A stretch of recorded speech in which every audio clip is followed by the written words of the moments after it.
Hello, hello, hello. Welcome back to the King of Diamonds channel.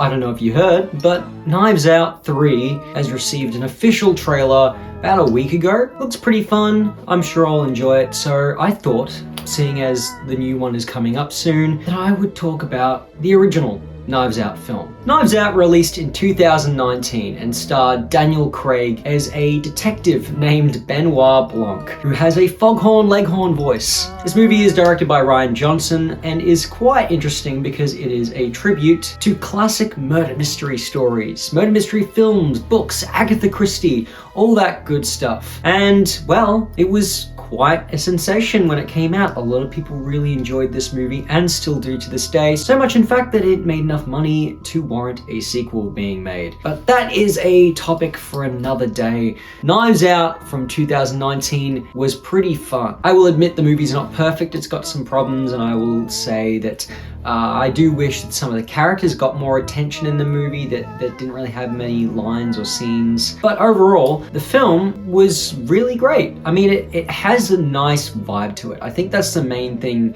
that I take away from this movie is I like how much it's trying to emulate that classic Agatha Christie feel to it. There's lots of twists and turns and all these reveals in the movie, and I love the characters that we get to see a lot, like Daniel Craig's character and Emma de Armas. I think Amy de Armas? Emma de Armas. I don't think I'm saying that right. Anyways, their chemistry together is really, really good, and it sort of just, it carries the whole movie. To the point where I kind of wanted her to be in the second Knives Out story. I thought that if they made a sequel that it would be sort of like a team-up mystery thing where she'd be like some sidekick or something, but we didn't get that. It just ended up being Benoit Blanc again, which is fine also. Now, I won't get into spoilers of what happens to who and, who the bad guys are and all that stuff because, it's a mystery story, and if you haven't seen it, you're not going to want spoilers for it. I love the set of the movie, like the actual house where they all live in and fight over a lot of the time during the movie is really just, well, it's a beautiful house for one thing, but it makes for a very nice setting for a murder mystery because the house has a lot of like little hidden areas and secret compartments and doors, and you can tell because the person who died in the movie was a mystery writer. So as they're trying to figure out what happened to the guy, like the story is meant to emulate that of his books, and it's just it's very clever. Knives Out is one of those movies that I think improves each time I watch it. I sort of learn to appreciate it a little more than I did before as I notice more details. It's sometimes when you watch murder mysteries or mystery films in general, it's easy to skim over things that you don't notice. This movie has a lot of stuff in it.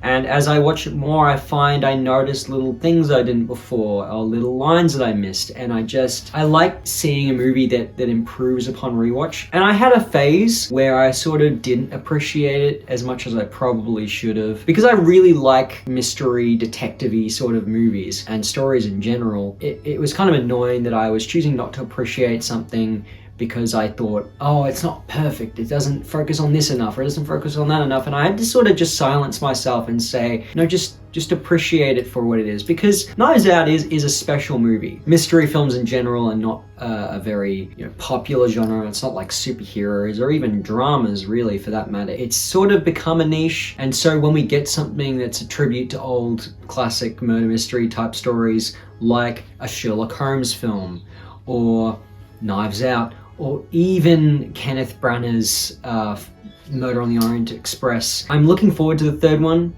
because I want to support that sort of genre. I want to go see them. I want them to stay alive, and I'm glad that Rian Johnson is keeping this sort of genre alive, even if it's not in theaters and is just a Netflix special. But who knows, maybe Knives Out 3 will come out in theaters and we can get to see that on the big screen, which would be great.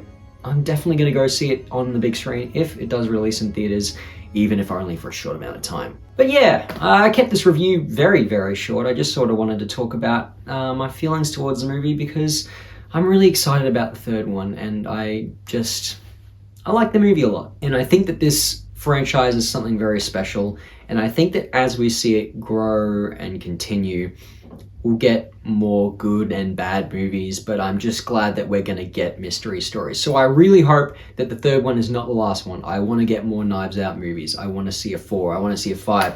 Honestly, this is probably Daniel Craig's most interesting franchise. I mean, he did James Bond, but there's so many James Bonds, and there's only one Knives Out. So, Knives Out is a movie, and it does exist, and you can watch it. Anyway, bye!